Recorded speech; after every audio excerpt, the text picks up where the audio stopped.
లేఖనంలో నుండి 99వ కీర్తన మొదటి నుండి 9 వచనాలకి మనకి కనబడుతూ ఉన్నాయి. ఇది దేవుని వాగ్దానము. ఈ వాగ్దానము మన జీవితాలలో నెరవేర్చబడాలని, ఆశీర్వాదకరంగా దీవెనకరంగా ఉండాలని మనము చదువుకుని ప్రభుని స్తుతించుకుందాం. చదవండి. యెహోవా రాజ్యము చేస్తున్నాడు, జనములు వణుకును. ఆయన కెరూబుల మీద ఆశీనుడై ఉన్నాడు. భూమి కదులును. సియోనులో యెహోవా మహోన్నతుడు, జనములు అన్నిటిపైన ఆయన హెచ్చి ఉన్నాడు.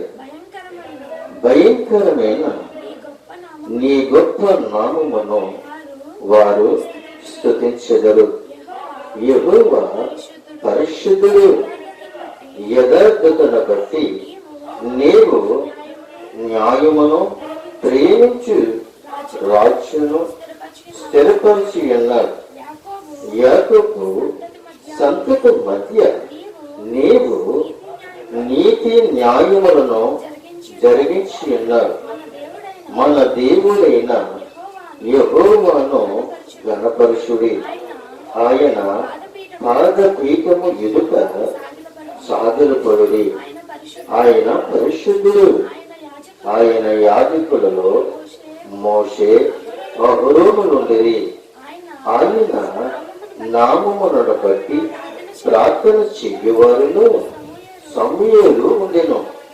వారు యెహోవాకు మొరపెట్టగా ఆయన వారి ఉత్తరమిచ్చెను. మేఘ స్తంభములో నుండి ఆయన వారితో మాట్లాడెను. వారు ఆయన శాసనములను అనుసరించి ఆయన తమకిచ్చిన కట్టడలను వారు అనుసరించరి. యెహోవా మా దేవా, నీవు వారి ఉత్తరమిచ్చితివి. వారి క్రియలను బట్టి ప్రతీకారము చేసునే వారి విషయంలో నీవు పాపము పరిహరించు దేవుడవైతివి. మన దేవుడైన యెహోవా పరిశుద్ధుడు. మన దేవుడైన యెహోవా ఘనపరుషుడి. ఆయన పరిశుద్ధ పర్వతము ఎదుట సాగిలపడుడి అని ఇక్కడ లేఖనములో ఈ 9 వచనాలలో ప్రభువు మాట్లాడుతూ ఉన్నాడు. అయితే ఇక్కడ మనం చూసినట్లయితే ప్రియమైన దేవుని యొక్క బిడ్డలారా, యెహోవా రాజ్యము చేస్తున్నాడు అని మనం చూస్తూ ఉన్నాం. అంటే యెహోవా రాజ్యము ఎటువంటిది అని అంటే, ఆయన రాజ్యము అంతము లేని రాజ్యము. ఆయన రాజ్యానికి సూర్యుడు చంద్రుడును అక్కర్లేదు. సూర్యచంద్ర నక్షత్రములు కూడా ఆయనకి అవసరము లేదు. ఆయన రాజ్యము పరిశుద్ధమైన రాజ్యము. ఆ రాజ్యములకి మనం అందరినీ కూడా ఆయన పిలుస్తూ ఉన్నాయి. రెండవగా మనం చూస్తున్నట్లయితే ఆయన కెరూబుల మీద ఆశీనుడై ఉన్నాడని ఇక్కడ మనం తెలుసుకుంటూ ఉన్నాం.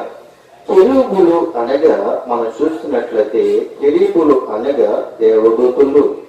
ఈ దేవదూతులు మనకి ఎక్కడ కనబడుతూ ఉంటాయంటే ప్రకటన గ్రంథంలో మనకు కనబడవచ్చు. పరిశుద్ధుడు పరిశుద్ధుడు అంటే గాలి ప్రతి గానము చేస్తూ పరిశుద్ధాత్మ దేవుణ్ణి ఆయన మహిమపరుస్తూ ఉన్నాయని మనం తెలియపరుచుకుంటూ ఉన్నాం. అయితే కెరూబుల మీద అనగా ఈ యొక్క కెరూబులను మనం జ్ఞాపకం చేసుకున్నట్లయితే మందసము పైన ఆ కెరూబులు ఉంటాయి.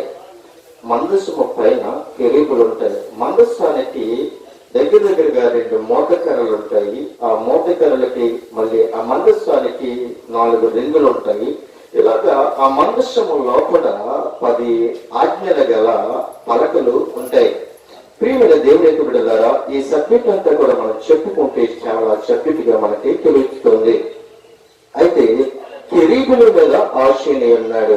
అయితే ఎప్పుడైతే కెరీబుల మీద ఆయన ఆశీనుడై ఉన్నాడో భూమి కదులుతుంది. ఎందుకనంటే ప్రజలందరూ కూడా స్తుతించినప్పుడు ఆ స్థలము కపించిపోతుంది. పరిశుద్ధాత్మ దేవుడు కిందకి దిగి వచ్చినప్పుడు ఆ భూమి ఏమైపోతుందంటే కదిలిపోతుంది. కదిలిపోయినట్లుగా మనము దేవుణ్ణి ఆరాధించే వారిలా మనం ఉండాలని పరిశుద్ధాత్మ దేవుడు మాట్లాడుతూ ఉన్నాడు. మరికొన్ని విషయంలో మనం చూసినట్లయితే యెహోవా పరిశుద్ధుడు, యెహోవా పరిశుద్ధుడు అని చెప్తూ ఉన్నాడు. భయంకరమైన నీ గొప్ప నామమును వారు స్తుతించెదరు. ఆయన భయంకరమైన వ్యక్తే, కానీ ఆయన పరిశుద్ధుడు. ఆయన యొద్దకు వచ్చిన వారికి ఎటువంటి సమస్య కూడా ఆ వ్యక్తికి రాదు. యథార్థను బట్టి నీవు న్యాయమును ప్రేమించు రాజ్యమును స్థిరపరిచి ఉన్నావు అని చెప్తూ ఉన్నాయి. అయితే నీవు నీతి న్యాయములను జరిగించే దేవుడు అని మనము తెలుసుకోవాలి. నీతి న్యాయములు జరిగించి ఉన్న వారు ఎవరు అని మనం తెలుసుకున్నట్లయితే నీతి న్యాయములు మనుషుల దగ్గర లేదు, కానీ నీతి న్యాయము ఎవరి దగ్గర ఉన్నదేనంటే పరిశుద్ధాత్మ దేవుడు యొక్క మాత్రమే ఉంది. ఆయన యాజకులలో మోషేతో మాట్లాడాడు, అహరోనుతో మాట్లాడాడు. ఆయన నామమును బట్టి ప్రార్థన చేసి వారిని అందరినీ కూడా ఆయన ఏం చేశారంటే యెహోవాకు వారు ప్రార్థన చేస్తున్నప్పుడు మోషే, అహరోను, సమూయేలు ఇటువంటి వారు అనేక మంది దేవునికి ప్రార్థన చేస్తున్నప్పుడు వారికి ఉత్తరం ఇచ్చిన దేవుడు నా పరిశుద్ధాత్మ దేవుడు. ఆయన మనకిచ్చిన కట్టలను మనం ఏం చేయాలంటే అనుసరించాలి. అనుసరించే వారులా ఉండాలి, ఆయన ప్రేమించే వారులా ఉండాలి, ఆయన శాస్త్రములను అనుసరించే వారులా ఉండాలి, ఆయన ఆజ్ఞలను గైకునే వారులా ఉండాలి, ఆయన గణపరిచే వారులా ఉండాలి. ఆయన పరిశుద్ధులను మనం తెలుసుకోవాలి. ఎందుకంటే 9వ వచనం అంటాడు కదా, దేవుడైన యెహోవా పరిశుద్ధుడు, మన దేవుడైన యెహోవా గణపరుషుడు అని చెప్తూ ఆయన పరిశుద్ధ పర్వతం ఎదురు సాగలపడాలి, ఆయన సంఘములో సాగలపడాలి, ఆయన పర్వతం పైన మనం సాగలపడాలి, దేవుని మందిరములో మనం సాగలపడాలి. ఎక్కడ మనం నిలబడి ప్రార్థన చేస్తామో అక్కడ ఆయన సన్నిధి ఉన్నదని మనం నేర్చుకోవాలి. మనుషుల దగ్గర మనం సాగలపడటం కాదు, కానీ దేవుని వద్దకు వచ్చి ఆయన స్థలములో మనం నిలబడి ప్రార్థన చేసి ప్రభువా ఒక్కసారి నా వైపుకి చూడు, ఒకసారి నా బ్రతుకుని చూడు, ఒకసారి నా స్థితిని చూడు అని మనం సాగిలపడినట్లయితే ఆయన మనం దీవిస్తాడు, ఆశీర్వదిస్తాడు. ఈ వాగ్దానము నీ జీవితంలో నెరవేర్చబడాలి అంటే ఆయన పరిశుద్ధుడిగా తెలుసుకోండి. ఆయన మాటలు మీరు వినండి, ఆయన కనపరిచింది, ప్రభుని స్తుతించండి. ప్రభు దేవుడికరగా ఆశీర్వదికరంగా ఉండాలని తెలియపరుస్తున్న మాటలు ముగిస్తూ కొద్ది మాటలు దేవుడి గురించి ఆశీర్వదించిన దాకా ఆమె.